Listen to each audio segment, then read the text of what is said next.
what I'd like to do, as I mentioned in the email, is to start out with a discussion about what we talked about last time and what I hope you've been working with during the past few weeks. So we've been talking about the first step, which is awareness, which includes first level emotions, core feelings, emotional reactive impulses. You're trying to identify the core feeling behind any issue you have and then work with that. So let's do a little bit of sharing. I'd like to hear how you're doing with finding the core feeling, and if you're having trouble, maybe I can help clarify what those core feelings are and help out.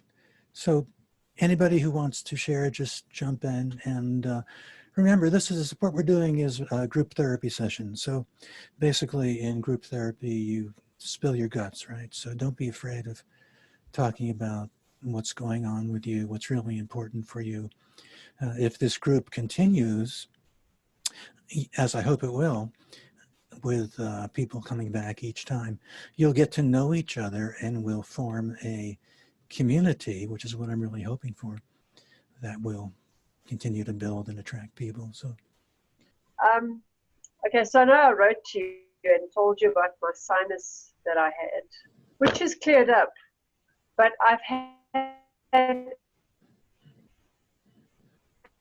a frozen shoulder for 2 and I thought it's from sitting at my computer, but I've been at my computer for years and my shoulder wasn't sore. So I know that it's emotional and I'm frustrated and I feel stuck, but I don't know what's the underlying feeling of that. okay, so emotion is frustration, stuck. Yeah. Okay, so you were dropping out a little bit, Natasha. So, okay, but I think I got most of it. You're feeling pain in your shoulder.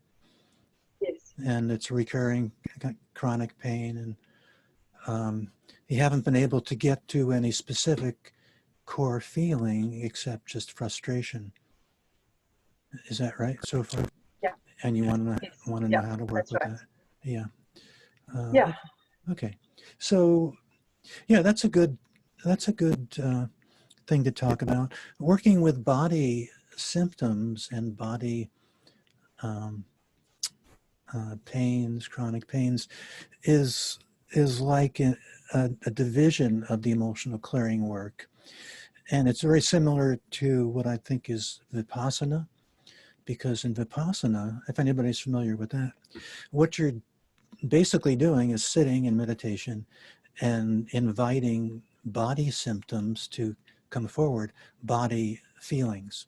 So any sensation in the body, especially if it's a painful feeling in Vipassana, you want to just bring presence to that physical experience. And the idea is that the physical experience is closely tied to an emotional experience. And there's actually a very interesting article by Goenka that I found on the internet where he says when he was putting together the Vipassana system, he realized that the best way to work on yourself was to go to an emotional level. But he thought that that would be too difficult or sophisticated for the average person of his time. So he suggested just working with body feelings, knowing that they eventually link to emotions. So if you don't have an emotion, but you have a body sensation, you can start with just working with that body sensation, and you just bring presence to it. You go into your induction, you go into alpha, and then you invite the feeling to come forward, applying all the same steps to it of acceptance, first of all, awareness, which would be in this case the body sensation, and then conscious acceptance, just relaxing into the experience. And we're going to talk a little bit more about acceptance today. So whatever I say about acceptance relative to emotions applies to body sensations as well. So you're finding the resistance that you have to the experience, which is common, and then you're dropping into the body, being present with the body sensation. Now, there's always going to be some resistance that you haven't discovered at that point, but the whole object of going into a deep alpha state is to find that resistance and be able to bring feelings forward. So just staying present with the body feeling and regarding the frustration as a first level emotion. It's not really a core feeling, but it's, it's an emotion that's coming over. So you can work with the frustration that's going in the direction of feelings. So you're feeling, frustrated, blocked, you can't get anywhere. So we always extend acceptance to any kind of blocking experience that we're having. So we relax into the frustration and we fully experience that. And then that's it. That's as far as we can go for the moment. And we stay right there and we just make the assumption that as we're being present with whether it's body sensations or first level emotions, we are going in the direction of the suppressed subconscious. And, we're bringing energy to that level. Just focusing in that direction, even if you're not fully there yet, is a step in the right direction. You're energizing that unconscious astral body part of yourself, and eventually that's going to lead to the releasing that we're aiming for.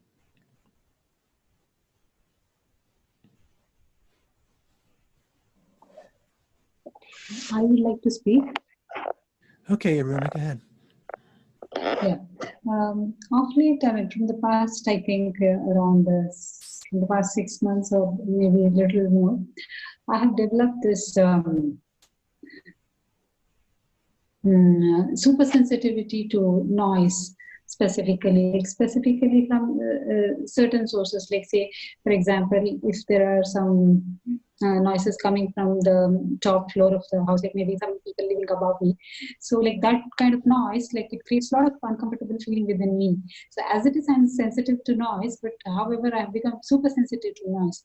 So I have been trying to accept that super sensitivity, but somehow with this that acceptance is not coming from within. So if I do not want to force that acceptance, and I'm trying to understand what is the core reason within me which is trying to tell me some message or whatever. So that is not happening. So it's been a tussle within me as to what is happening which is causing this, and my unwillingness to accept it. So that is what is causing the issue. Okay. So hypersensitivity to noise, basically, right? Noise is irritating you. You find it irritating? What's your experience when you hear the noise? What feelings come up when you hear the noise? And Aruna, I'm sorry, I am having trouble understanding you, partially because there's a lot of reverberation when you guys are not using a headset or a microphone. There's so much reverberation in your voice that it makes it difficult. And then when you have a foreign accent, it makes it doubly difficult for me. So I have to admit, I didn't get a lot of what you said, except that the basic point seems to be you're sensitive to noise and you want to know what that means. So if you already answered my questions, please forgive me, but what's your feeling when the noise comes up? It is very unpleasant. See if you can move closer to feeling, and it causes lot of... Aruna, see if you can move closer to your computer. Okay, is it better now? Oh, it might be, but we can't see you anymore, but But Okay, so I'll speak a little slowly. good. So basically, it causes a lot of frustration within whenever I hear the noise, and Okay, it wait a minute. creates a Wait a very minute. unpleasant. Can you hear me? Yeah, Oh, okay, wait a minute. So let's not go too quickly. So it's causing frustration yeah. when you hear the noise? Frustration about what? Yeah, frustration about the people who are making the noise. Okay. So go a little further beyond the frustration relative to the people who are making the noise. Explore your emotions a little more. What emotions are coming up? Frustration is kind of a, very nebulous emotion. What other emotions are coming up? Anger. Okay, good. Yeah, right. Anger. So there's anger and resentment coming up, right? Towards the people who are making the noise. Yeah. All right. So you're talking, okay, so now you've actually clarified the issue a little more as well. It's people who are making the noise. It's not the garbage trucks outside or the traffic. It's primarily people who are making noise. Is that correct? Yeah. Yeah. And where are these people? Are they in your apartment building or where? They are in my apartment building. They stay right above. People right above you in your apartment building. Yeah. Yeah. Okay. Well, I can identify with that. It is irritating. But if you're having a hyper normal reaction, if there's what seems like excessive anger coming up beyond what might be thought of as a normal level of annoyance, then we could assume that there are suppressed emotions and feelings that are being triggered. So that's your starting point. The assumption would be that this situation is triggering latent suppressed anger that you have. And that's your starting point for the process. So you take responsibility by understanding that. You say to yourself, I'm going to make the assumption for the time being that I have suppressed anger, excessive suppressed anger, stored from some place in the past, and we don't know exactly where that is, and we don't really need to know at this point as well. Just the fact that anger is coming up is enough for us. So that's your starting point. So then you go through all the steps of the process, and your first emotion is going to be anger. But that's not really a core feeling yet. So there's going to be a core feeling behind that. Just to give you some hints about what the core feeling might be, it sounds like there's a sense of intrusion. I'm being intruded upon. This might be something, to a possibility. Now, intrusion is a power center issue. It's like I have no control over my experience. Things are taking over outside of my control. I'm being dominated. Can you resonate with these feelings? Yeah. Okay. Yes. Yeah. Yes. Okay. So I'm being a little more directive and straightforward with you than I would be with a client. Normally, I would bring them into alpha and then have them ideally discover for themselves what the issue is. But, since we're not exactly in that format, I'm being more directive. So that would be, I would guess that would be, one of the things. A secondary thing might be solar plexus issues, significance issues. I'm not being respected. I'm not being, valued. People are disrespecting me. Now that could fit in as well. But you have to discover which of those two would be most appropriate for you. But then you're going into the core feeling. You're gonna expand those core feelings of either disrespect or lack of control, being dominated, controlled. I have no say over what happens to me.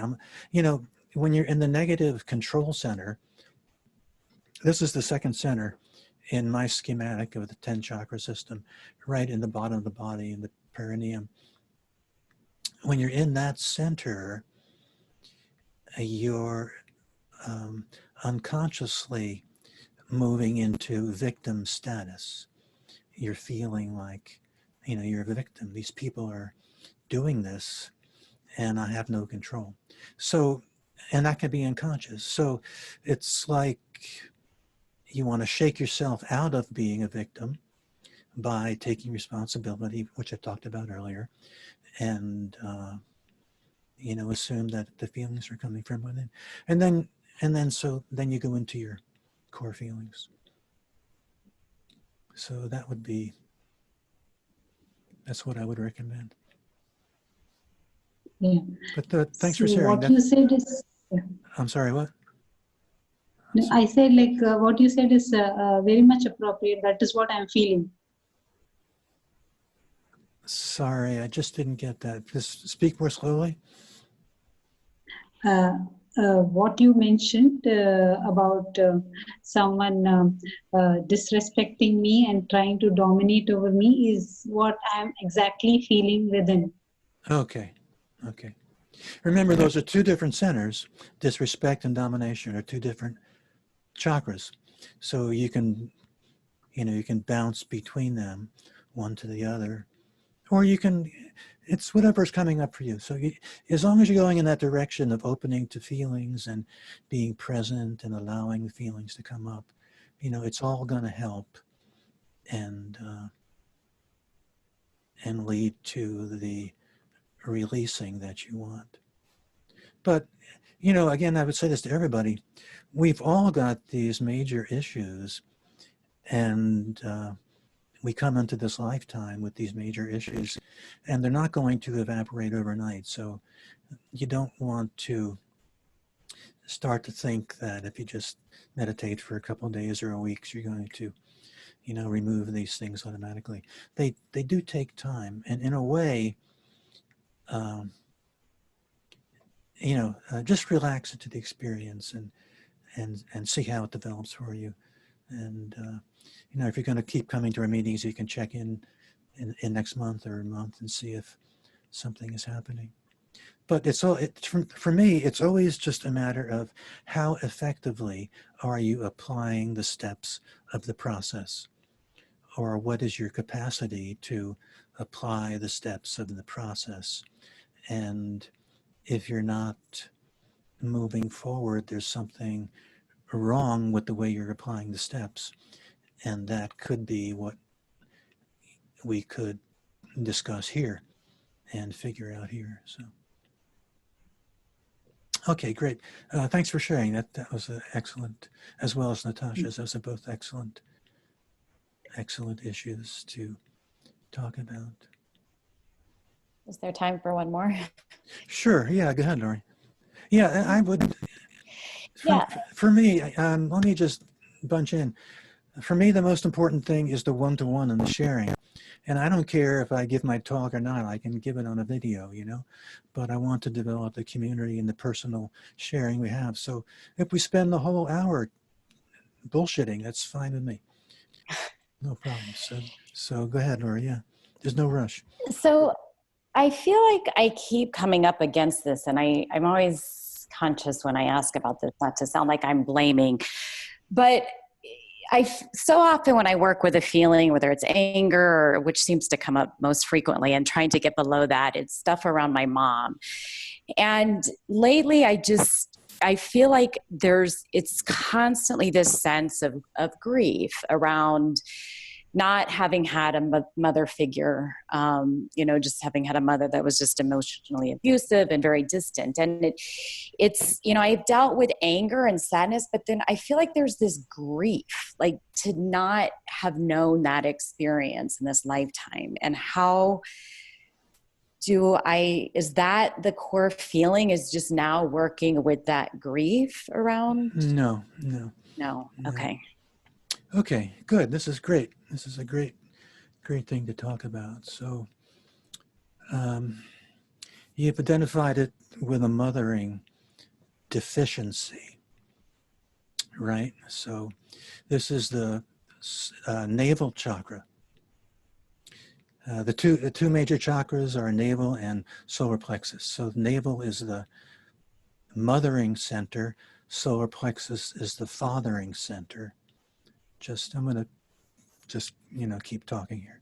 So if you're deficient in fathering, that's when you develop the sense of I'm not good enough.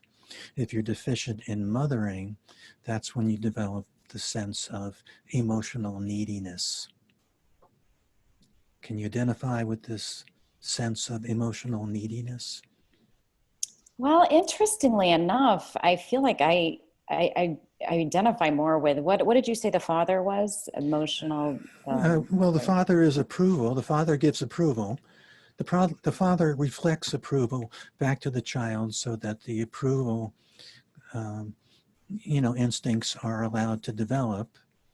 And then the child incorporates that, and then they feel confident. They feel they have self-esteem. They feel they have worth, so that disrespect is not latent within and then projected. So if anything, they're projecting confidence and value. I have value. That's what the typical fathering impulse can transmit. But the mother is, and we're talking archetypes, right? Too. So I mean, a father in the parental setting, the father might be the mother. The father might be emotionally present, and the mother might be dominating, which I've seen many times, and the mother might be the fathering energy.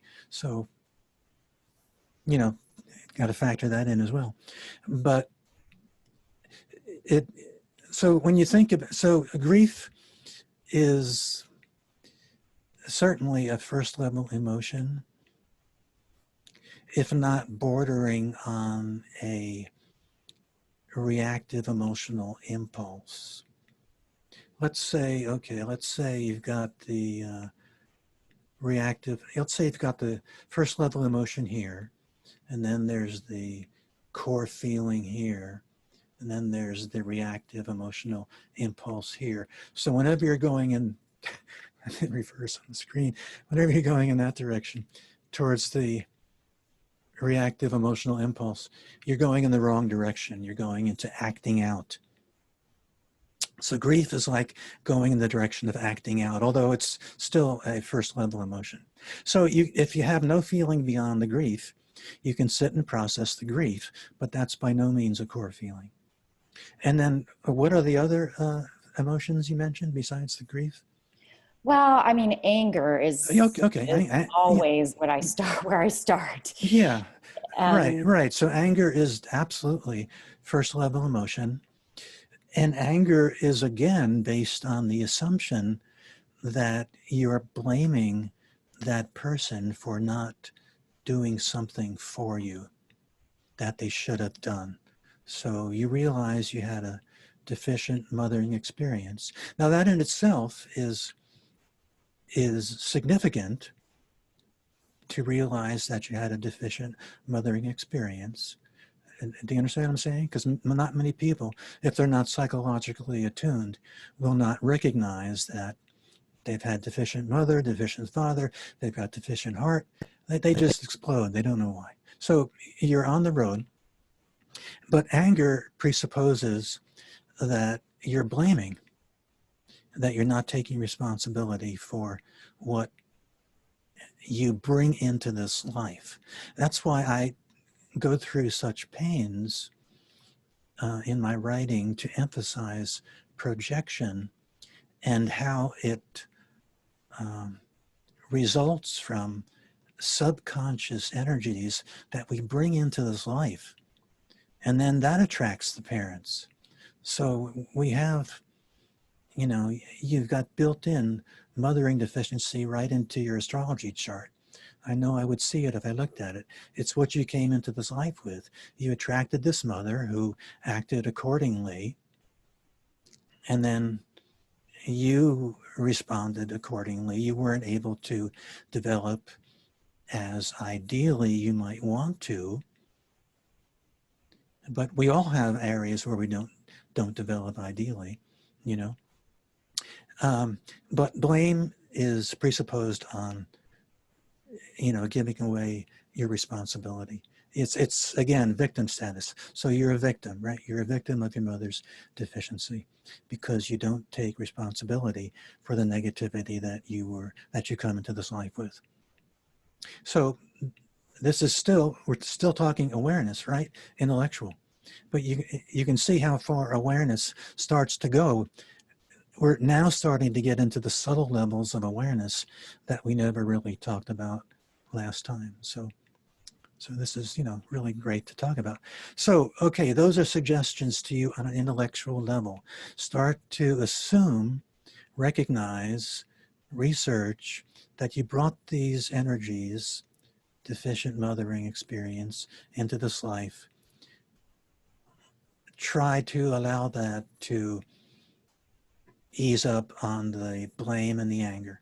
Now, it's very possible that it won't, because there's probably some suppressed anger as well. So then you process the anger. You recognize that you got an anger issue and it's being projected onto your mother now, but very easily it can be projected onto somebody else, something else. Maybe anger is going to be the first thing you work with as you go into deeply working on yourself. You might spend a couple of months on anger.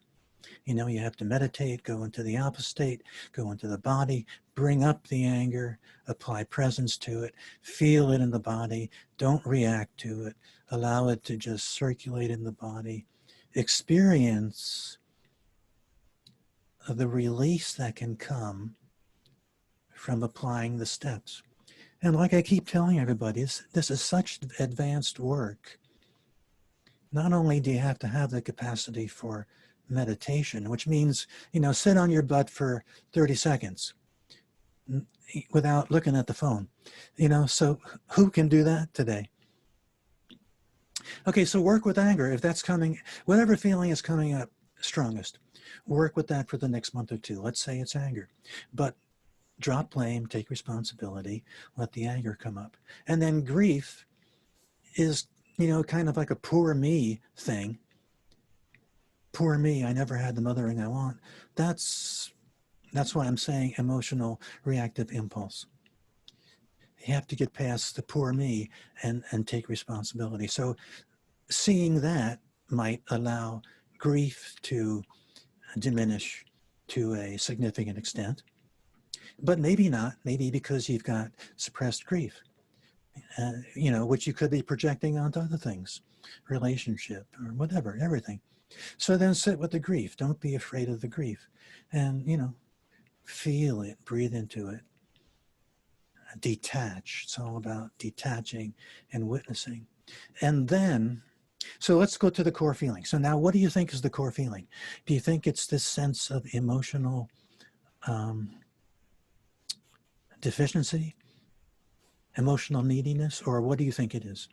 Well, it's interesting because I would say it's a sense of worthlessness, but I did have a dad who was able to reflect back to me, and I project a lot of confidence in the world, but I think deep down there's a sense of worthlessness when okay, well so I don't, that's my sense, but it's hard for me to like get to that feeling of worthlessness. It's like this,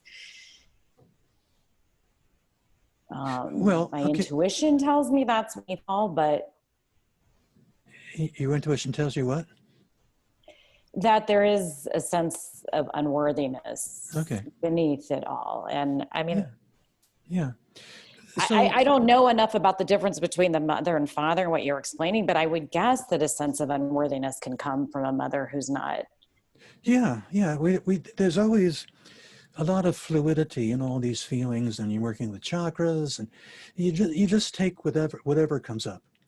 We don't try to be too rigid in the application of chakras to feelings, but whatever comes up for you. So if it's a sense of unworthiness, yeah, work with that. And when I say try to find that feeling in your body, wherever it comes up, and maybe it'll be the top of your head instead of the solar plexus, or maybe it'll be the navel center, because all these chakras connect in all different ways, and that all relates to your astrology chart, the way the planets are connecting. So when I look at your astrology chart, I can see how your chakras are interacting. But if we don't have the astrology chart, we just go with intuition. We watch with what we we go with what we have. So if not being good enough is what's coming up for you, then yeah, that's great. That's a core feeling. So you're already moving into core feelings, But my suggestion would be emotional neediness. Just let's talk about that for a minute, because emotional neediness is very common. And we see it in a lot of, I see this in a lot of women in my practice when I had a practice. I'm no longer practicing, but I would see this all the time with women who were siphoning energy from their children and just inordinately attached to their children, living vicariously through their children. And it's hard to broach that. I can do it now, maybe in a general way, but it's all over the place. And forgive me if I'm saying this, but now it's like women and pets and animals. I'm seeing the same thing all over the place. Women seem to be predominantly attached to animals, dogs primarily, and our sick society seems to be promoting this. It's the same thing, emotional neediness.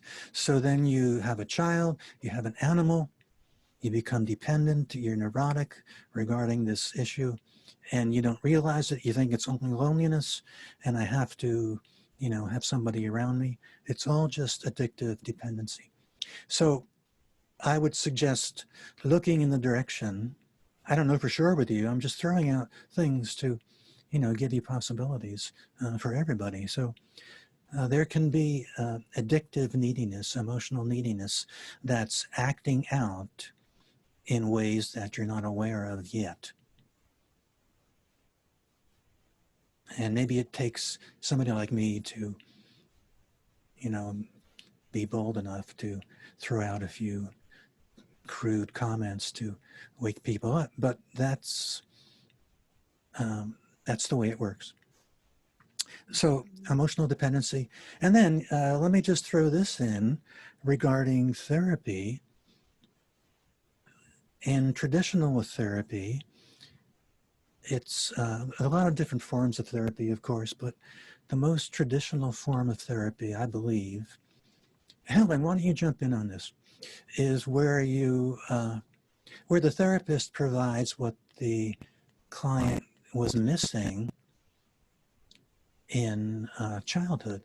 So the therapist becomes a surrogate mother, providing the nurturing that was missing, or becomes a surrogate father, providing the approval that was missing. That's how one form of therapy works. I'm not a trained therapist, but from just a vast amount of reading and my experience with clients, I don't see this as working, because the blocks that are inside are going to prevent the client from taking in the positive attention that's being offered. That's the way I see it. And that's what my experience has been. So whenever I've been in a situation where a client has unconsciously requested parenting of some sort, you know, this dependent type of surrogate counseling, I'll go along with it to a certain extent, as long as we're also processing the feelings, which means coming into the moment with the feelings, you know, feeling the feelings, accepting them. You know, there's no sense of. I just read a book by I can't think of her name. That's all. Maybe I'll talk about it later. You know, a book by a psychiatrist talking about feelings called Emotional Freedom. It's just like nowheresville. You know, this is mainstream psychology, especially nowadays with cognitive work. There's no mention, as far as I know, as far as I see, of the subconscious, the fact that emotions can be suppressed in the subconscious. There's no understanding of acceptance. There's no understanding of duality, that we have to bring light and dark, positive and negative, into balance, that we can't resist the negative in order to release it. It's all about, let's go for the positive, you know. Helen, do you want to comment? Chip in here. You're on mute.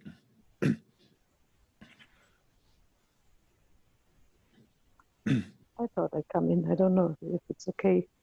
I mean, there's sometimes when I'm doing sort of early trauma work, I will allow regression to a certain extent. Yeah, I'm not talking about not allowing regression. Long-term dependency with clients, I really work against. I really don't believe in it. Some clients have got a belief that they'll always be in therapy because they're so dependent on that mirroring.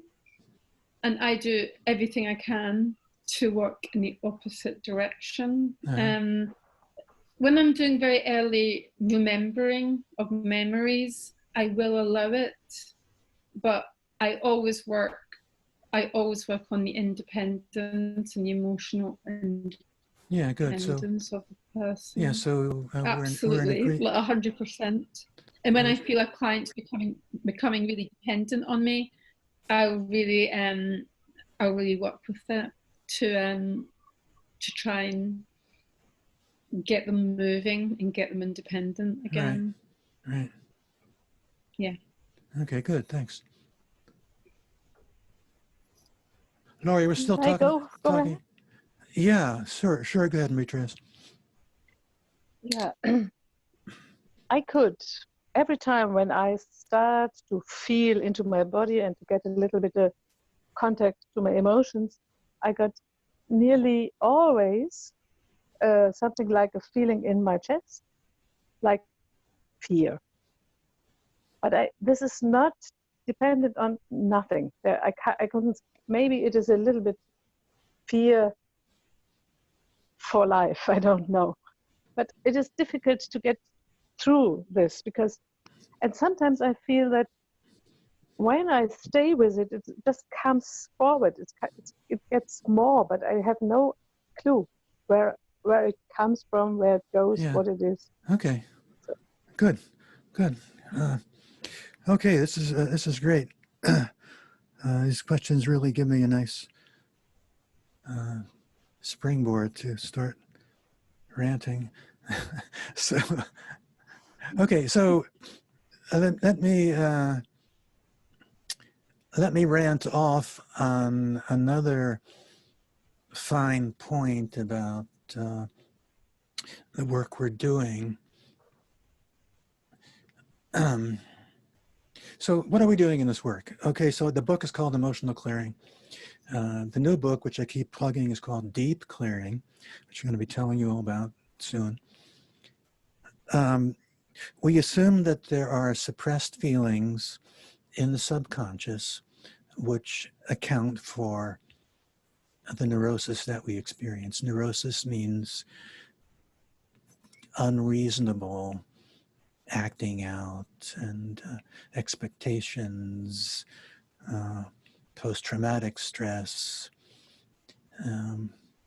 having attracted severe trauma experiences to you. So when we process, we're going to contact that excess suppressed negativity. Let's say it's fear. Or, as I said last time, fear can be regarded as both the first level, as a core feeling and the first level emotion. But there are other core feelings to look for, to cover all the bases. So other core feelings would be poverty, disease, health, loss, lack. Those are like fine-tuning your fear experience. So if you wanted to go deep into survival level, what's my fear about? I would look for other, ramifications of that fear. Well, is it about loss? Is it about poverty? Is it about health that I'm fearing? If I'm fearing health, am I fearing old age, which we're all, looking at now, or I am especially. Am I fearing old age? So you can unwind those fears a little more by going into the specific negative dualistic part. But so then we're unwinding the suppressed emotions that have built up by using the process, and we're trying to come into balance. Okay, now what is balance? Who wants to throw out, come on guys, what is balance? What is emotional balance? Felipe, you're a pretty smart guy. Mm-hmm. What does balance mean to you? Okay, balance, that you can face the negative emotions. You can face the negative emotions, is that what you said? Yeah, I think that they don't, sometimes we feel like very affected by negative emotions, but if you're in balance, you can accept them as a normal part of life, right? Right. What you're saying is there's going to be a balance of positive and negative. Is that what you're saying? There's going to Yes. be negative emotions and positive emotions. Mm-hmm. And the mistake we make in the past is resisting the negative emotions, so they became suppressed and built up. And those are the ones we're trying to release through the first level of the process. So as we go through like stage one of the process, we're theoretically getting rid of the excess negativity. But then as we move into balance, we're not clear of the negative yet. It just means that we're having a balance of positive and negative. So we're still going to have fear, and we're still going to have safety. Yep. And we have to allow a place for the negative to still appear. Now, when we do that, then we're moving into stage two of the work, and we're starting to transcend the dualistic experience by neither being attached to, let's say, safety or being afraid of fear, resisting, avoiding, afraid of fear. So this might be a subtle point, but it's really an important part of the work we're doing. We want to transcend dualities, not eliminate negativity. And it all goes back to being present with the negative that's coming up. So, Marie-Therese, to whatever extent fear is coming up for you, you just have to keep going back to the process and make the assumption that you're still clearing stuff, or maybe you're moving into a balanced place, but you're still not allowing the negative to come up in the balanced place where it still has to come up. But now we have these tools of, the negative comes up, like it's no longer an issue. It's no longer a problem. All you have to do is sit on your butt and go into the process and, breathe into the feeling, accept it, and the feeling resolves, it evaporates if you're in balance. And then you start to transcend the negatives and the positive negative dualistic syndrome that you were caught in, and you start to lift out of. That's what this work is all about. It's all about transcending. This also ties into Jung's work, where he talked about the opposites and, being able to move into the opposites and transcend them. It's all about transcendence. It's not about fixing, curing, releasing, dismissing, or clearing, even though the book was called Emotional Clearing. It's really not about, it's about clearing from the subconscious the excess negativity, but it's, the end result is acceptance and transcendence. And this ties right into the Buddhist philosophy of aversion and avoidance. Look at your aversion to the negative and put it aside. Attraction and aversion. And then look at your attraction to the positive and see that as a form of addiction. You want the positive in order to avoid the negative. You need to go beyond that and be okay with both. Okay, is that anything? And then the other thing is here, now, I'm still not actually clear on this, but this is something to think about. When we go deep into ourselves, the question comes up, at what point do we start to contact the collective subconscious? You know what I'm saying? So are we contacting collective fear?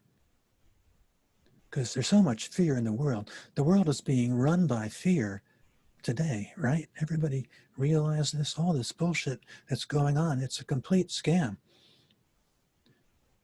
And if you're being taken in by the fear, you're being ruled by fear.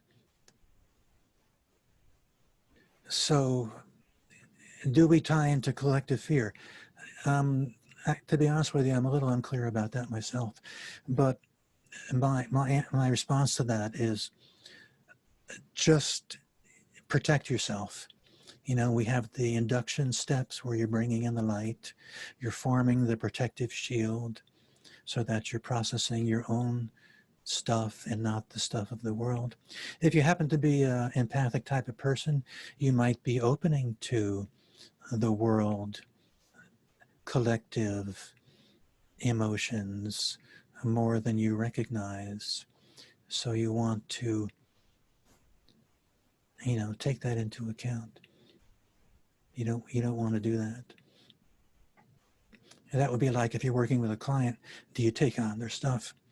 You don't want to take on to the stuff. You want to be sensitive to their stuff, but you don't want to take it on.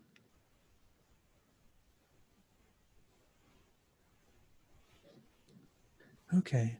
So Lori, did we finish up with you? Did you have any other thing to comment about? Or? Yeah, I guess, and I don't want to take any more time. No, it's like it's fine. if emotional neediness, because it's interesting, it kind of got something, it's making me question whether I have more of that than I know. How would you process that then? Like how would I work with, if that is behind the grief and anger? Yeah, again, it comes up as you do the work, or you could look for it and see, is this an issue? We don't want to be suggesting stuff that's not there, because that's a form of, see, already you're reflecting why we should never be suggesting what's there. Yeah. Because you could say, well, I'm leading you and I'm suggesting stuff that might not be there. So, but that's a danger of this format. I'm trying to really throw out all possibilities. So you get familiar with the potentialities here. So Well, I will tell you what made me question it is I'm aware of how I might actually be projecting that onto some other family members. So I can appreciate that you don't want to plant some seed and, lead me in a way, but it did kind of make me think, well, maybe I've come to some conclusion through years of talk therapy about what is beneath this, and maybe there's something to explore there, is what that makes me Okay, okay, yeah, yeah. And if there is, it'll come up at the right time. And, then you work with it. But work with the feelings that you have now, the strongest feelings, and let that develop into as it may, and then stay with your experience. We're always working intuitively, and we want to go with our feelings as they come up.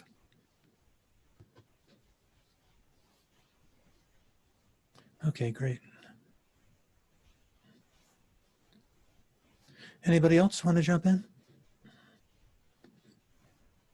Alex, good to see you finally after all this time. And you've grown your hair. It looks great. Thanks. Anything you want to say or jump in here? Just a little closer to the Yeah. microphone. You're a little faint. Okay, is that better? Maybe, yeah. Maybe I'll turn it up. Is that better Yeah, now? you're still quiet. If you can turn something up, yeah, turn it up. I can try a different USB port.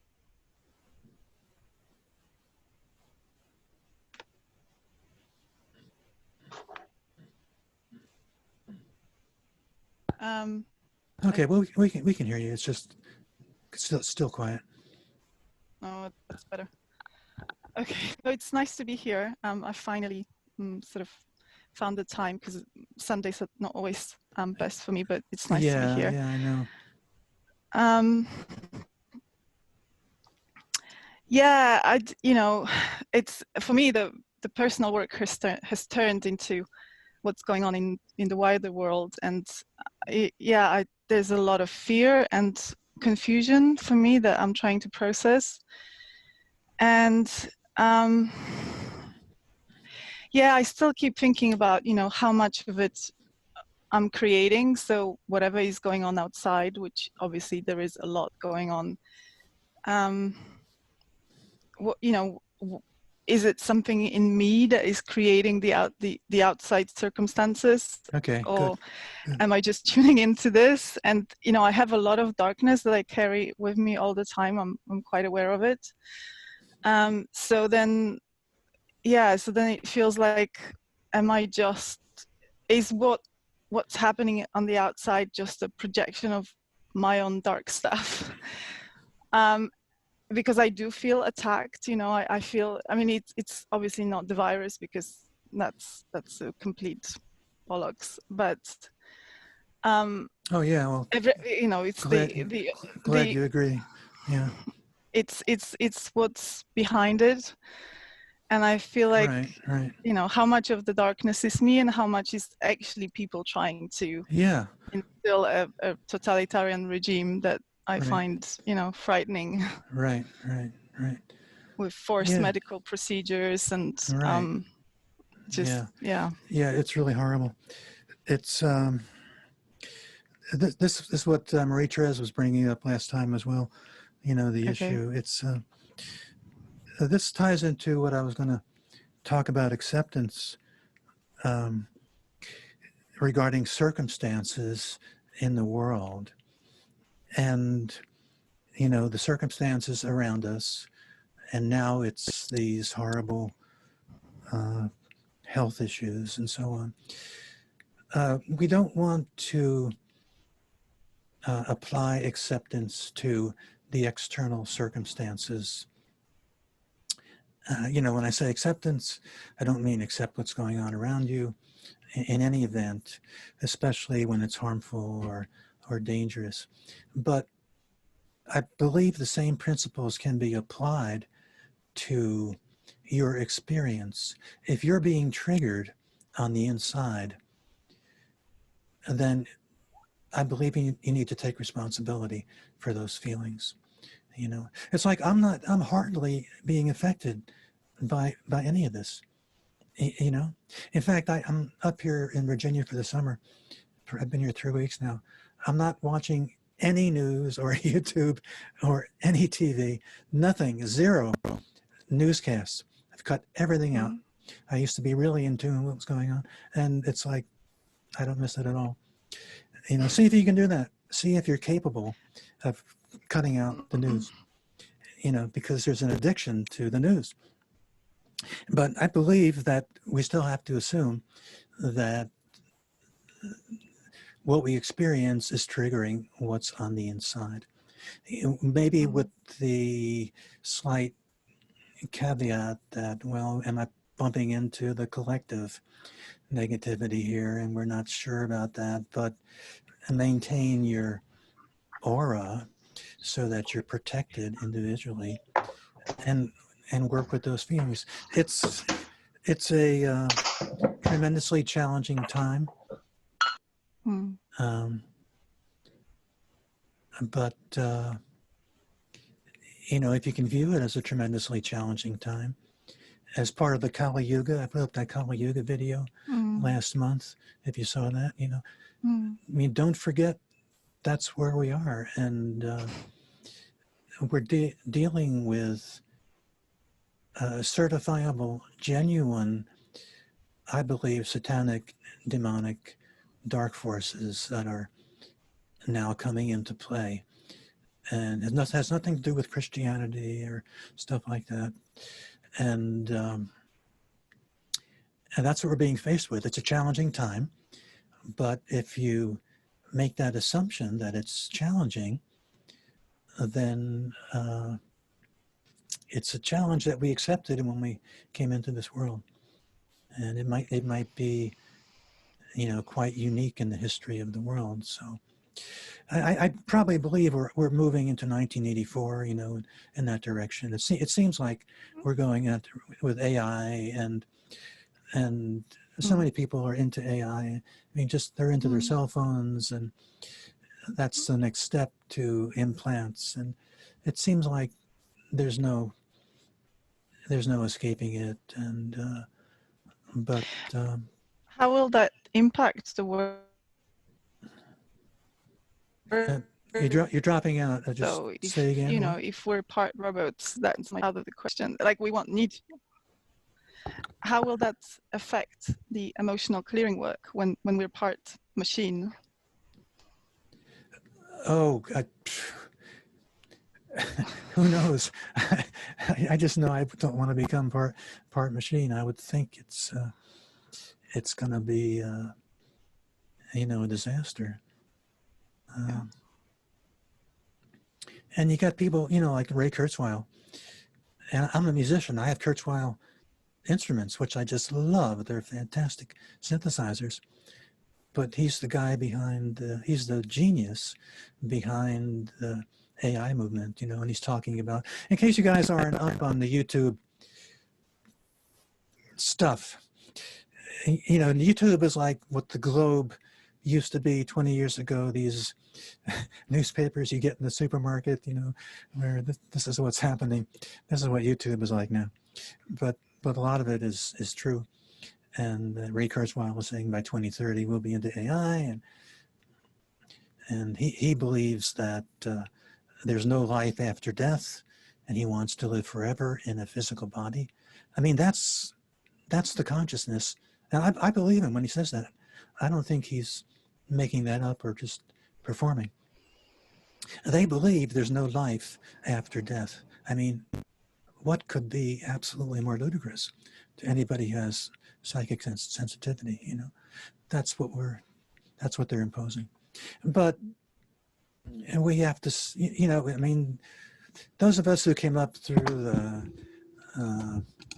the 80s, or, you know, I was in the 60s, you know, and had a strong sense of developing psychic abilities. We're in such a different place from most of the world. you know, and we just hope that we're not going to be overrun by it, that we'll be able to maintain some kind of individuality and proceed on our own paths and find some benefit from it. It's only one life of all your lives. We could talk about this sometime as well. It's only one life, and it's a challenging life. So keep the perspective. Keep taking responsibility. Don't be a victim. Keep protected. And work on your own stuff.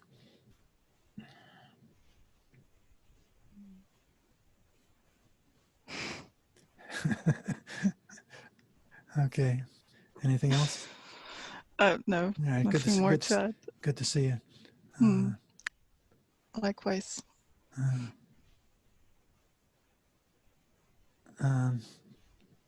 Okay. So we're over an hour. Anybody else? We can keep going. This is great. I think this is very valuable. This is the most valuable thing we can do. So. Hi, John. I would like to share. Yeah. Is it Felipe or Philippe? How do you say Yes. it? Well, it's Spanish is Felipe, but what do you prefer? Okay. It's up to you. I mean, Okay. the Spanish version is Felipe. Okay. Okay, that's what I use. Yep. Yeah, go ahead. Okay. Yeah, when you said you were talking about the solar plexus, that's the father center, you said, I felt very identified because I do have feelings that I'm not good enough, you know, in so many areas in my life. Okay. And I think that, yeah, I think I have something to accept over there. And related to the relationship with my father. Okay. Okay, so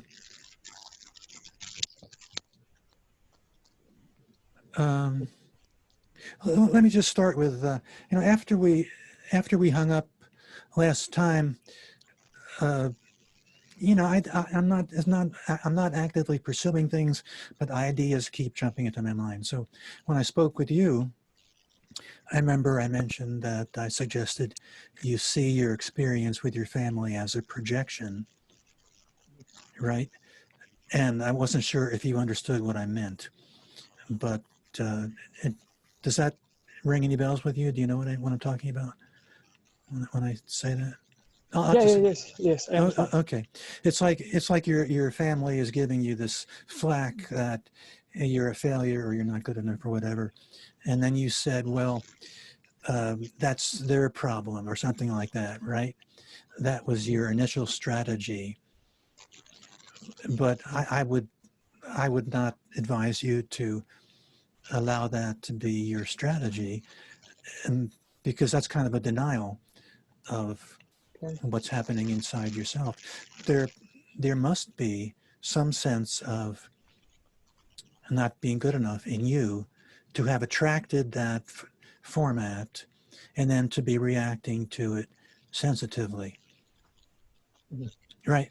So then we're moving in the direction of accepting that there is you know, there is this negative energy of not being good enough in your significance center that you need to work with. So great. So you're not blaming your family anymore, right? Once you realize that, you've dropped blame towards your family, unless they're just behaving in outrageous ways, and you can say, well, you know, you're still an asshole, but you want to take responsibility for, okay, so you've dropped blame.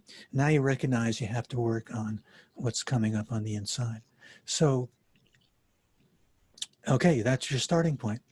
So now, are you saying that you can relate it to a fathering experience? Repeat again, please. There was some interference. Are you saying that you can relate this issue to a fathering experience you had? Yes, I think so. From what you have said before. Okay, and it is. And just tell me a little more about what that fathering experience was. What was that like? I mean, my father was really good father in most ways, but he had a lot of criticism against me and against my brothers and almost everyone, I believe, in the family, and my mother too. Okay. We're getting a lot of background noise. Is that coming from you, Felipe? Is there any background noise in your area? No, not here, but I can repeat. No, I got it. Yeah. Everybody, but I'm really sensitive about intrusions. Everybody seems to be muted, so it sounds like static. It just must be static on the line. Okay, so your father's giving you a lot of criticism, and not only towards yourself, but other family members as well. So maybe he was stern, and maybe was he a loving father or an unloving father? Stern, disciplinarian, would you say? Yeah, he was very disciplinarian, but at the same time, he was a very loving father. You're dropping out. He was very At the same time, he was what? Yeah, he was very kind of extreme, I would say, in love and in criticism. Oh, really? Yeah. Oh, that's very interesting. Yeah, I mean, he wanted us to be like the best versions of ourselves, but within his way of thinking. You know, that you have to be a professional. Okay. University professional companies, and that's the only way of life. You know. Okay. Well, that's very interesting. So he's not a complete ogre. He's not a complete, unenlightened, unintelligent person. He's also giving you a lot of love that he's trying to balance with the disciplinarian side in order to shape you into what he believes would be a successful person. So, okay, so that's interesting. So then you're saying that you were exposed to the two sides of the dualistic experience, let's say. So there was love balanced with disciplinarian disapproval. Okay, so that sounds even better than the impression I had before. But then we could, make the assumption that you drew in the negative side more than the love. Maybe, do you feel like you were able to take in the love side?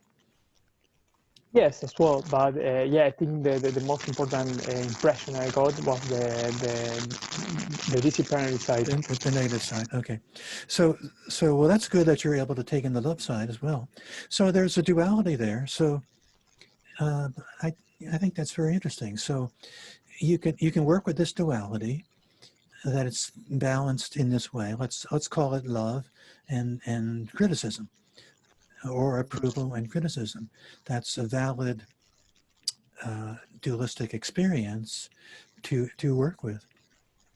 And then our line of thought would be, since you're reacting more to the criticism, that there is most likely to be suppressed, not good enough feelings inside that are being stirred up. So okay. So that's what you work with when we go into a healing mode. You call up those feelings of not being good enough. You first step awareness is you're recognizing that they're coming from within.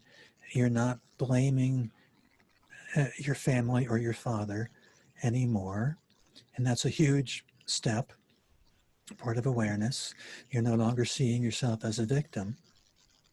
And then when we go into step 2, acceptance, even though we've gone past blame, we're still, we may still not have applied acceptance to the feeling, because it's like stuck in the subconscious.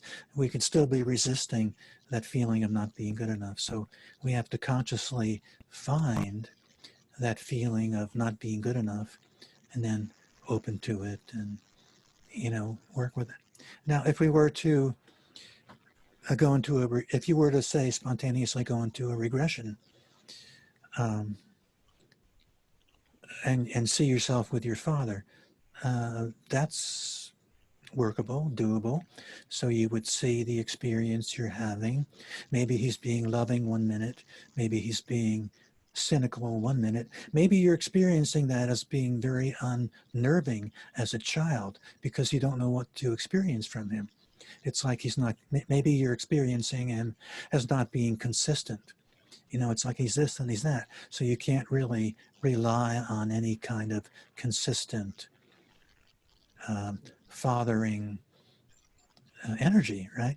So that can be part of the trauma. Let's go, let's call it a trauma. So there's a trauma of not being consistently validated as a child, which has resulted, or which coincides with the experience of not being good enough.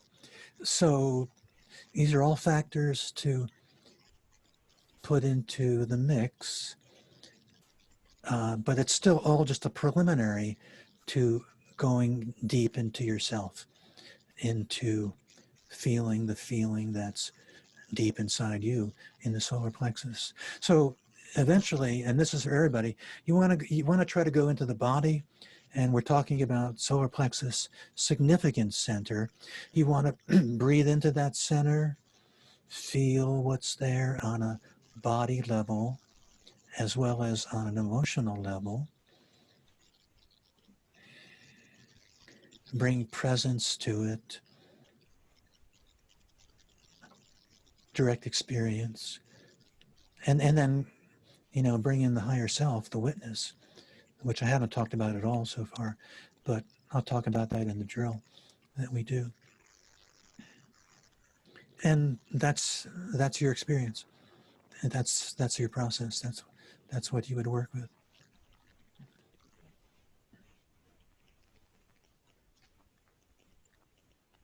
Okay. Well, I guess we should. I guess we should do a healing session. Do you guys want to do a healing session? Is that something you're looking forward to? Yeah? Okay. Let's take a short break. We're almost at, we're way past an hour. I'm going to put myself on pause and on mute. Let's take a 5-minute break and come back in 5 minutes, and then we'll do the healing session. Okay? Okay.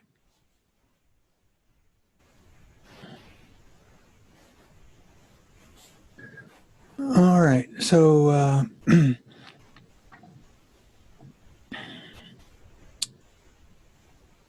I was going to talk about acceptance today, but what I'll do instead is work acceptance into the healing session that we're going to do. So, I don't like to talk too much during the alpha session because it's all about you going into a deep place. And I'm trying to speak only from the right brain and to facilitate you going deeply into yourself. But I'll throw in some, some right brain, some left brain stuff about acceptance, since I haven't talked about that. But I'll try to do it so it doesn't interfere. So what we'll do a complete session. We'll do it like we did last time, which I got a lot of feedback from, was very effective. We'll do a complete 10-minute unison breath session, which I believe will start to wake you up a little bit if you're feeling a little drowsy as well. And then we'll go into a 30-minute clearing session where I'll be staying with you, prompting, trying to bring you deeper into your experience of your subjective inner self.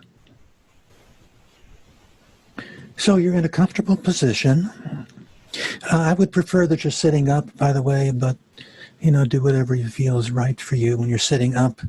It's good to cultivate sitting up with not leaning back so your spine is straight. The energies can flow up and down your spine between the chakras easily, and the breath is more effective. So close your eyes if they're not already.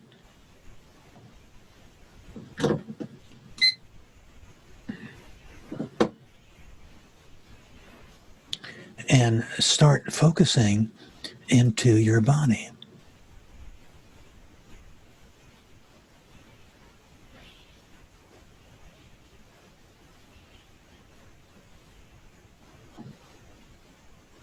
Relax into your body. Start to feel your body. Feel yourself in it.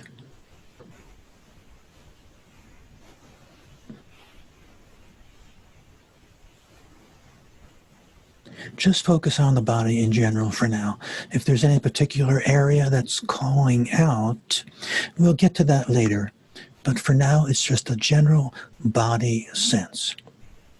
The heaviness, the earthiness of the body.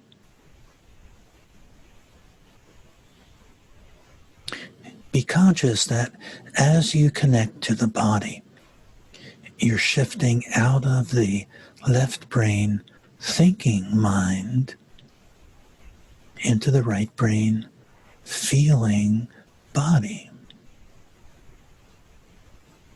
Now, thoughts may still come up, but just put them aside. Look for that body sense. Tie into some kind of body feeling. That's what you're tying into to get out of the mind, as well as the breath when we get into the breath. But it wants to be some physical kind of thing.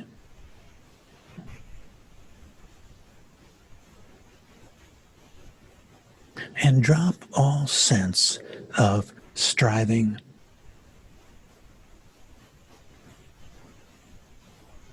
I know we are trying to do something, but we do it with a sense of non-doing.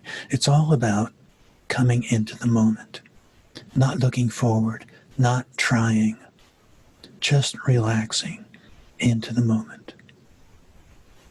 That's what it means to come into alpha. You're not doing anything anymore.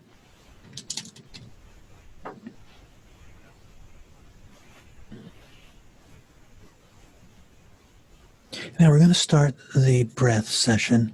It's going to be 10 minutes. We're going to breathe in unison to the count of 4. So when you're breathing, just breathe in fully for the count. So you're not breathing in and then holding and then exhaling and then holding. You want to have the breath moving entirely through the complete count of 4. In, out. And try to bring in the connected breath if you're familiar with that. Okay, I'm going to start the recorded counting right now. 3, 4, out. 2, 3, 4, in. 2, 3, 4, out. 2, 3, 4, in. 2, 3, 4, out.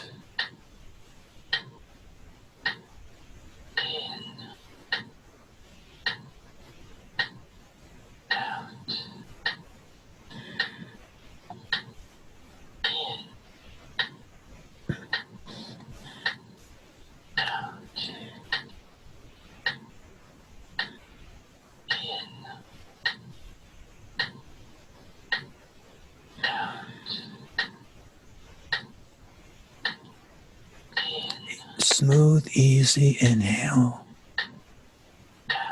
And then relax as you exhale.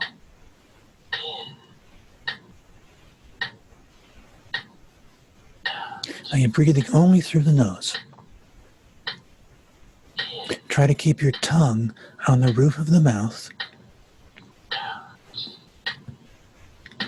without being distracted by it.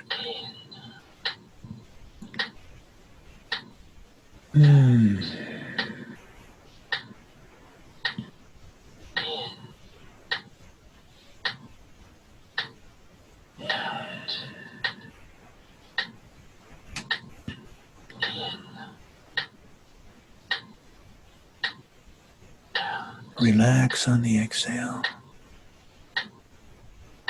Now try to connect in-breath and out-breath so there's no sense of pausing between the two. Continuous motion.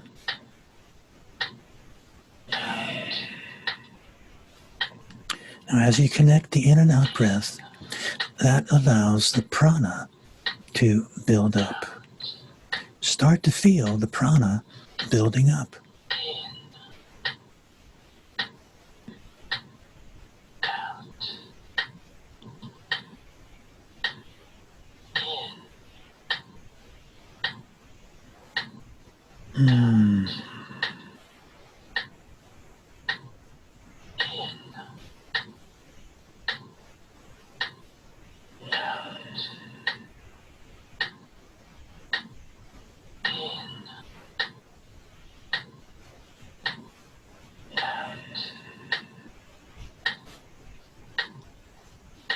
Let the breath take you deeper into the relaxed alpha state.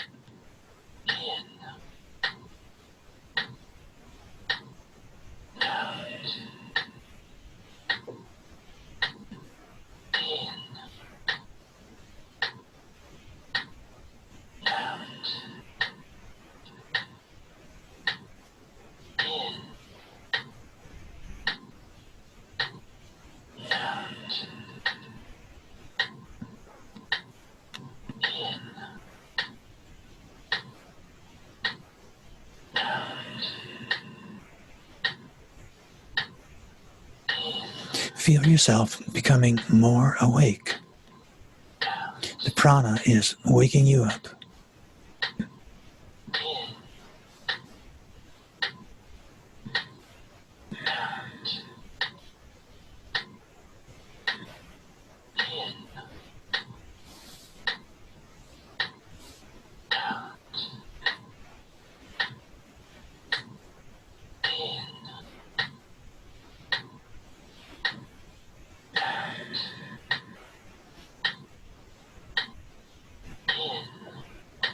We're now 4 minutes into the breath. Keep relaxing. Drop any sense of stress or striving. Let the breath take you over. So you feel like you're being breathed. You don't have to take a big breath. Just a gentle, continuous, relaxed breath.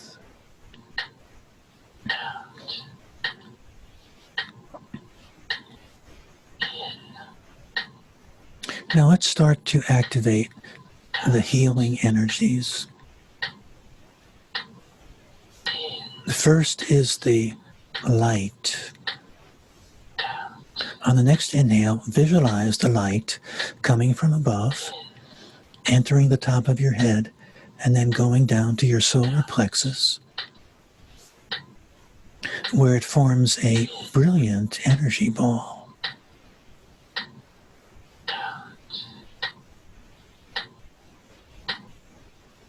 Light's coming in, going down to your solar plexus, brilliant energy ball. Now expand that energy ball on the exhale out so it's all around you, forming a protective shield, maybe 6 feet in diameter. This is your psychic shield. Feel yourself to be energized and protected by the light.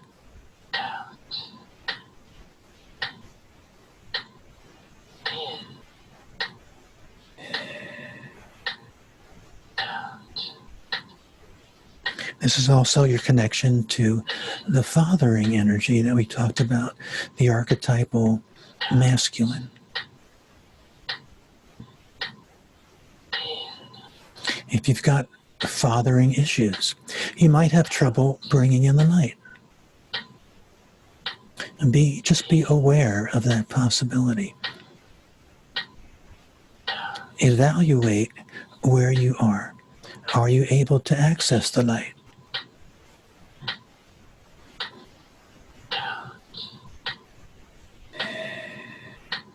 Feel the light being energetic, strong, protective,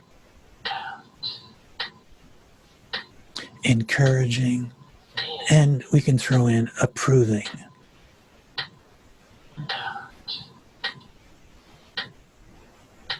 Feel this energy of approval and value coming in. And then see what your reaction is to it.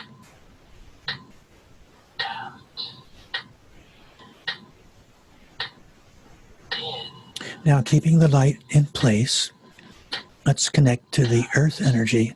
This is the archetypal feminine mothering energy. On the inhale, visualize earth energy coming up to the base of your spine and then up into your entire body.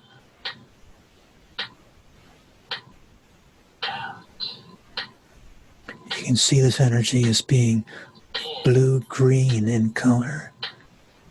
And it's warm, nurturing, unconditionally loving,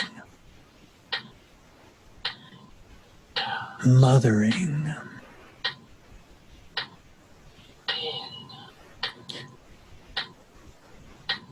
Note your experience when you try to open to this mothering energy.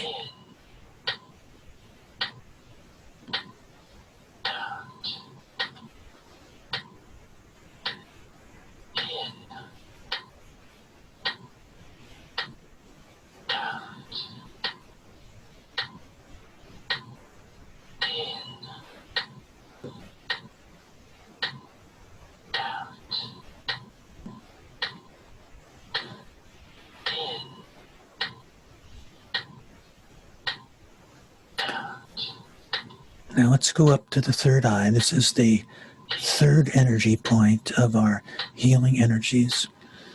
Look up into the third eye point in the middle of your forehead. Strain your eyes slightly.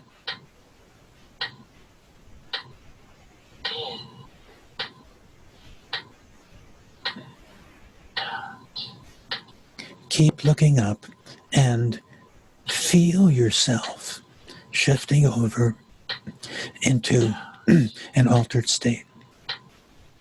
This may be just a sense of something's different. You may be waking up more. You may be shifting into the witness, which is where we want to go eventually. You're detaching from the lower self, body, mind, and emotions. Keep looking up, straining your eyes. Keep breathing. You're sending the breath up to the third eye as you look up, shifting over into altered alpha state. Keep looking up. That's 10 minutes with the breath. You can let your breath just find its own pace now, but you're still looking up into the third eye.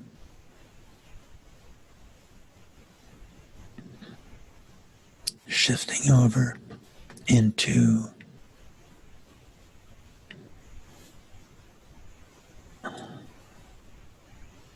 that higher place.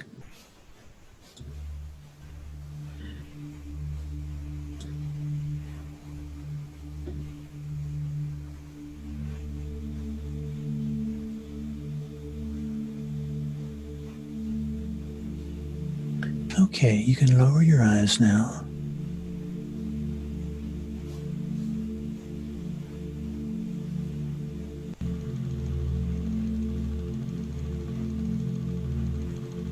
just take note of where you are. You're in a relaxed, altered state.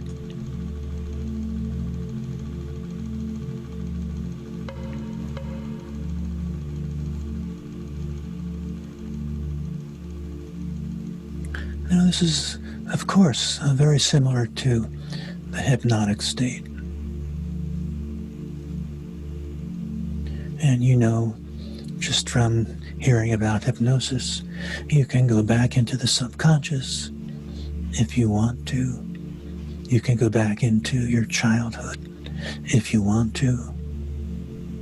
You can jump back into a previous life if you want to. But let's start out with staying in the present, because you can release all negativity in the present as well. The present is only the past being carried forward. So let's go to your issue that you want to work with today.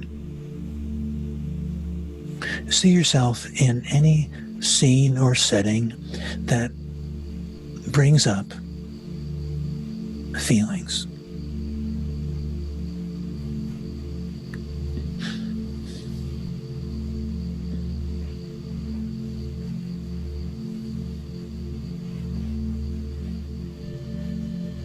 And let's invite those feelings to come forward. Use the scene as a movie. Now, as you watch the movie, you're already starting to detach and witness. You're watching the movie, it's affecting you, but you're not in the movie. You're already shifting into your higher self. Your witnessing self.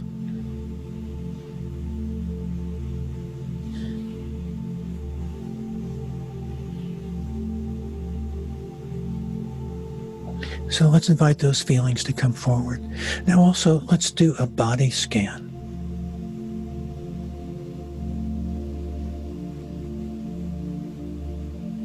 As we spoke about, often feelings come up first in the body.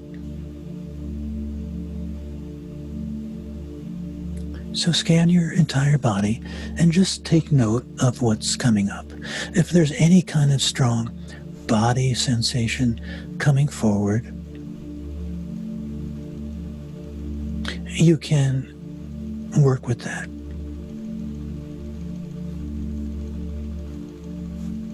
You can include that in your experience.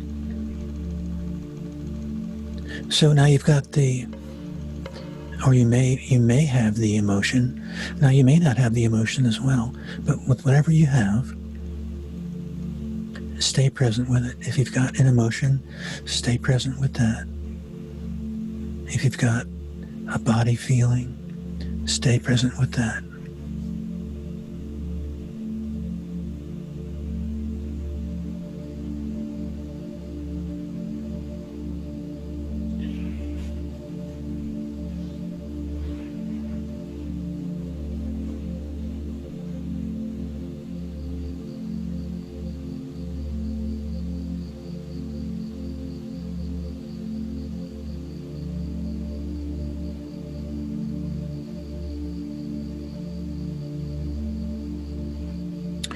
Now just keep relaxing into the feeling. If you need to go back to the movie, you can do so, but if you don't need to, then put the movie aside.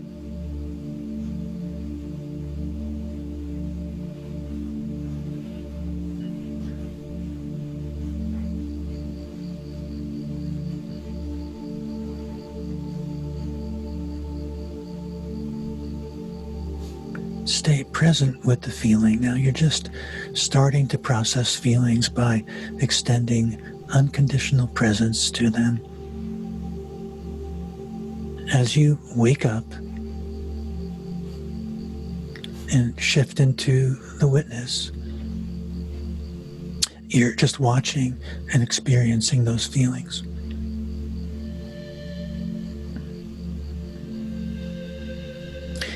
you're allowing your higher self to direct this session for your highest good. Your highest good, your higher self, is bringing forward whatever you need to experience. So just trust that you're being given what's right for you at this point. You don't need to strive. Just relax into your present experience.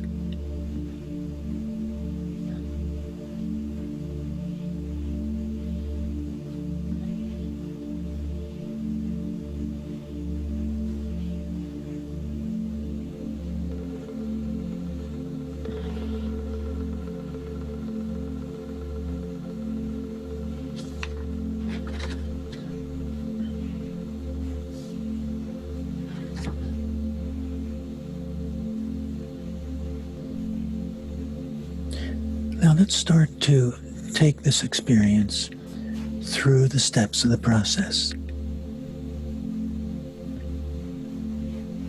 We've been talking a lot about awareness, so you should be able to identify whether it's a first level feeling, first level emotion, or a core feeling, or a reactive emotional impulse. The reactive emotional impulse is compelling you to do something, act out, either to go to some form of addiction or to make something happen. Just put that impulse aside. Go to the feeling you have. Now, it could be first level emotion like anger, sadness, grief we talked about.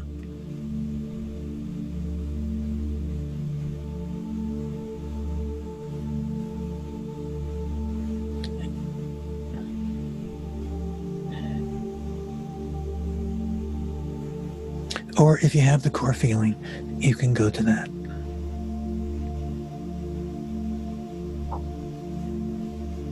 Step 2, acceptance.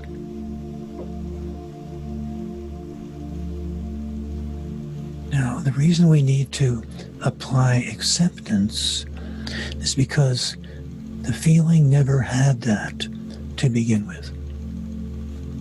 And that's why it became traumatized.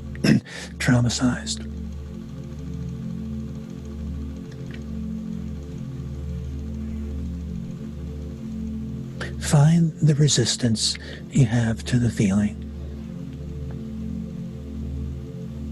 and replace it with a sense of being okay with the feeling, allowing the feeling.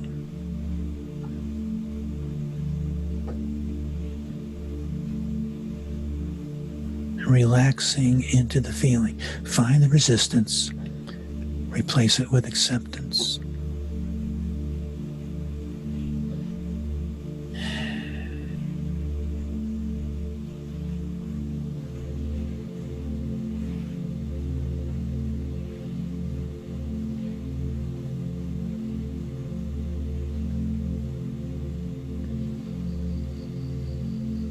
Now, acceptance doesn't mean that you're encouraging something. Resistance is against, but acceptance for us doesn't mean that you're inviting or you're being for something. It's the simple, passive recognition of what is. You're not cheering it on. So if you got anger, you're just observing that there's anger. You're not forming any opinion about it. You're relaxing into it. Same with any feeling.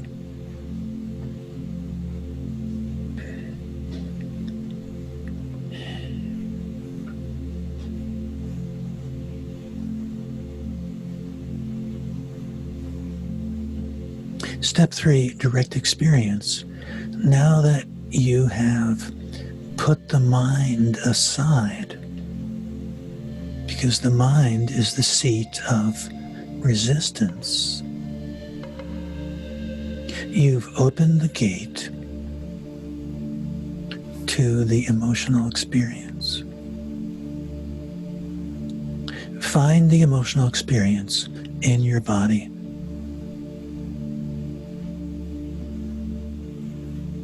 And be present with it.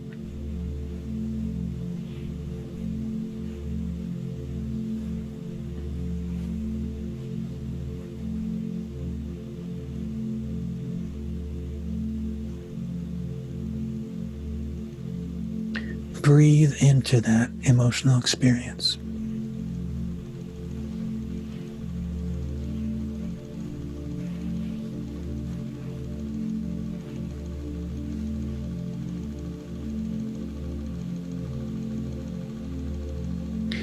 Feel the emotion as an energy in your body.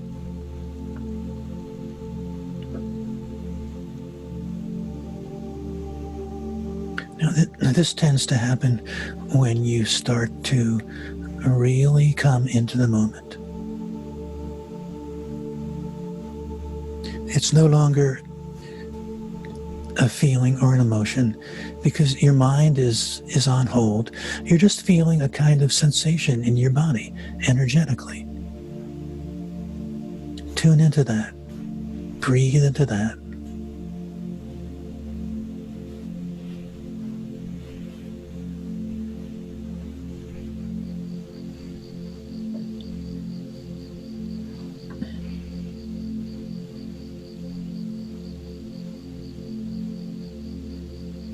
And see if you can find a chakra that relates to what the feeling might be.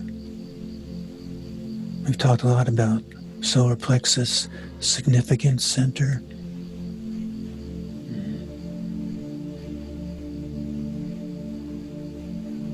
So feel that part of your body. Breathe into it now, expanding and contracting the body slightly and gently. Still breathing through the nose and still keeping your tongue on the roof of your mouth, as long as that's not a distraction for you. Feel whatever chakra is coming up. Now, we haven't talked about the heart too much this session, but the heart is the sense of loneliness and loss of love, absence of love.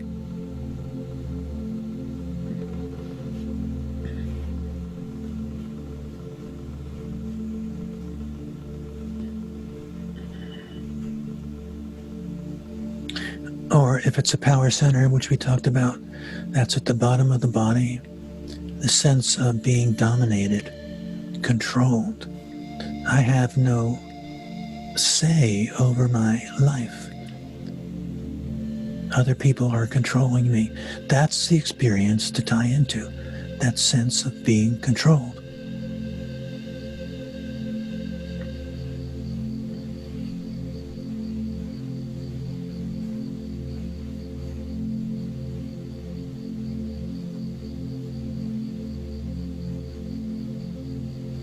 Step 4 is witnessing. Let's go up to the third eye again to reactivate third eye center. Try not to lose the feeling as you do this.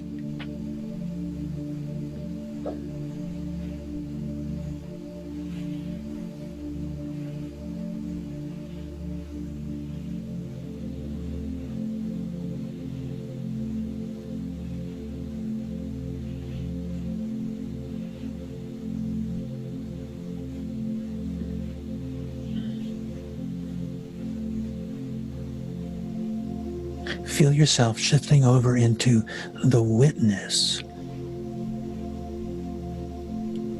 You should have a strong sense of witnessing, detaching, stepping back. You're shifting to higher self consciousness, watching the lower self. the energies in the lower self, the emotions or the thoughts of the lower self mind. You're witnessing all that, disidentifying, stepping back, keeping up a smooth, easy breath.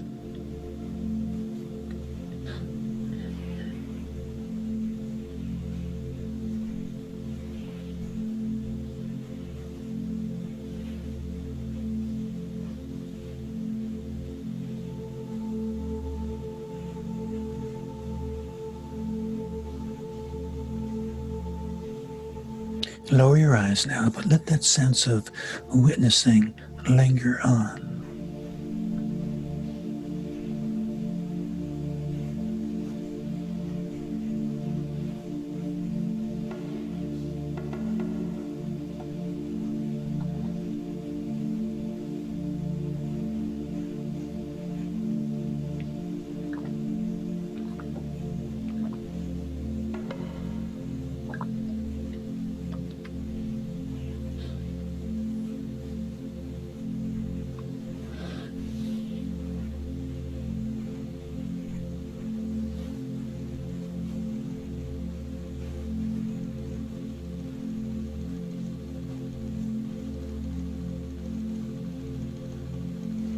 Now, we can take it a step further.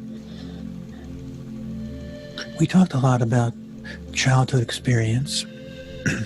Now, I just want to reemphasize that you don't have to go back to childhood to release feelings. It's not a requirement. You can release feelings within the context of your present day experience.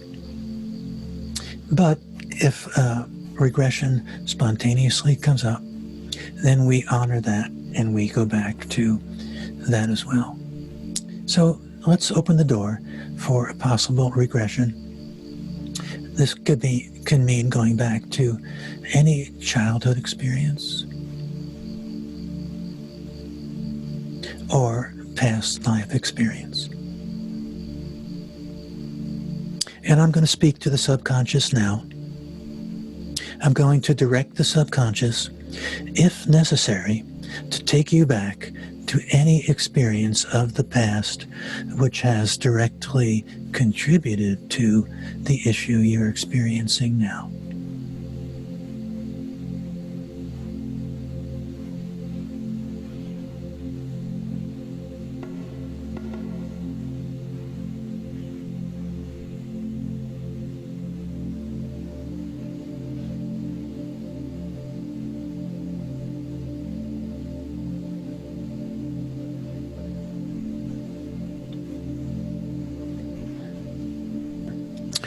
Now, if you're going back, let that scene develop.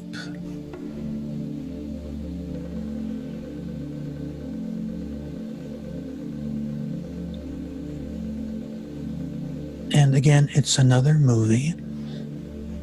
There's something happening, and it's bringing up feelings in you. So stay with the movie for a minute. Let the feelings come up. Let the feelings develop.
Now, let's say you are going back into some kind of memory.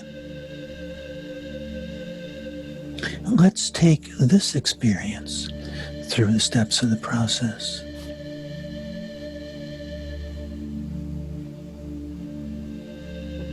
But to start with, I want you to make sure you're going back and becoming that child or person. Actually become them. Don't just be watching from the present perspective. Go back and become that person or child.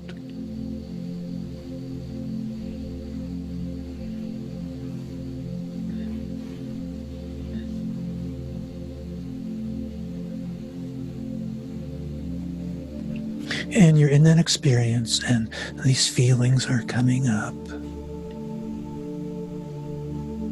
But because you're a child, you automatically repress them. They become trauma. And let's try to unwind that trauma now. Going through the steps. Step 1, awareness. So intellectually, again, recognize how your subconscious karma has attracted this experience. Now, I know this can be difficult at times, especially with heavily traumatic experiences. Just go as far as you can. But to whatever extent you can, then you're dropping blame, you're taking responsibility.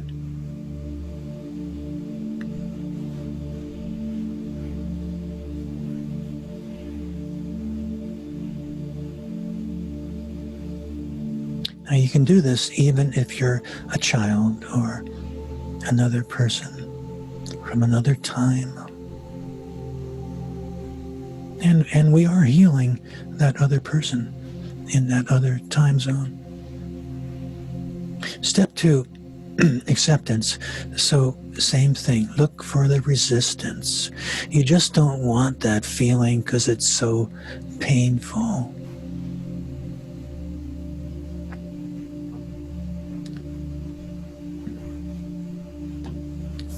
Just reverse that resistance with a sense of it's okay to have the feeling. It's only a feeling. And be aware that feelings are much worse when they're resisted. When you relax into the feeling, it becomes much easier. And the circumstances also. Step 3, direct experience. Now, just move into the body experience. Keep breathing into it.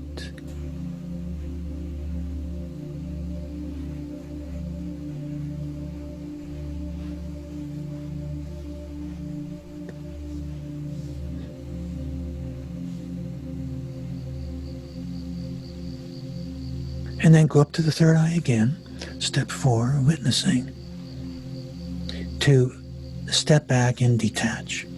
You're shifting over into your higher self, even as you're being present in the child or in the past life personality. Witnessing and bringing presence. It's really witnessing that ultimately brings the sense of presence.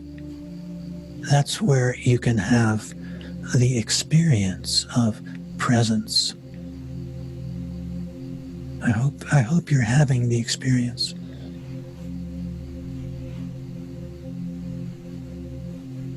When you're in presence, there's no sense of right or wrong.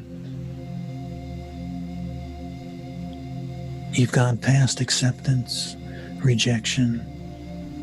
You're just there, unconditionally with what's happening, which is on an emotional level, an emotional, energetic level.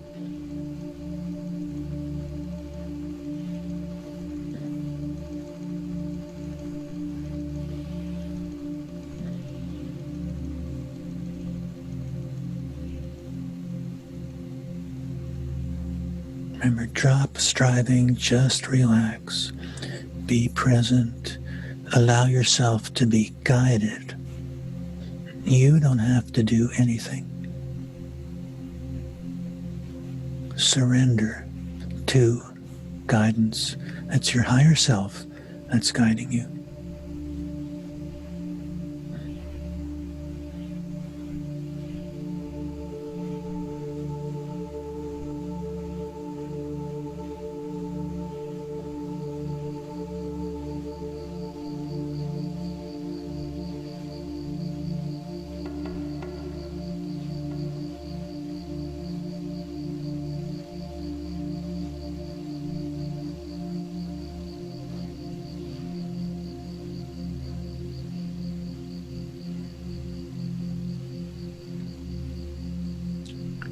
Now, if you've gone back to a childhood part, and if you're focusing on something that was painful, it often represents what we call a fragmented part of you that's split off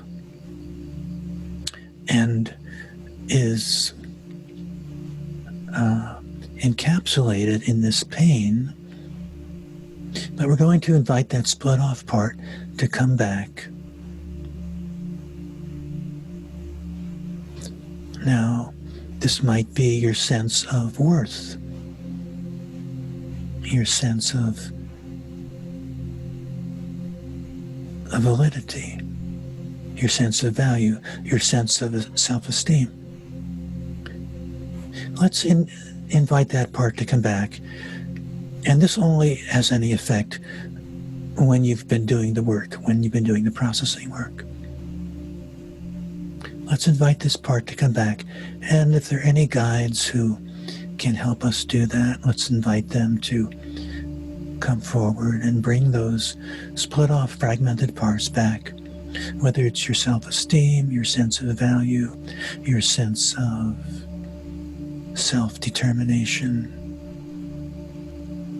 To whatever extent you're able to accept it now.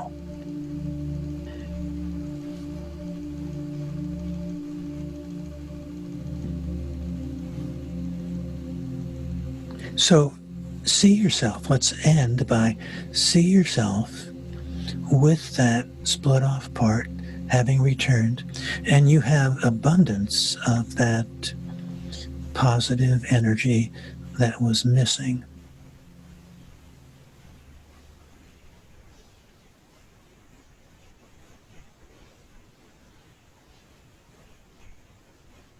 You've got that self-esteem. You've got that love.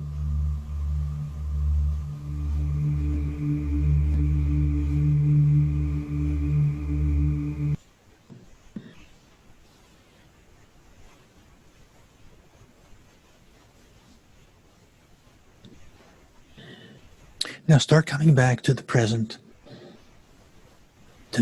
moment. And we're going to start to wind down.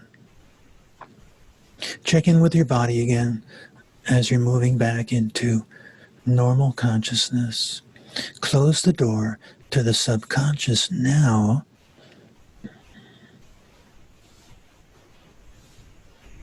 And let's thank the subconscious for having cooperated so beautifully. And also we'll inform it that you will be doing additional work on your own. So there's no need for it to act out or act up with projections.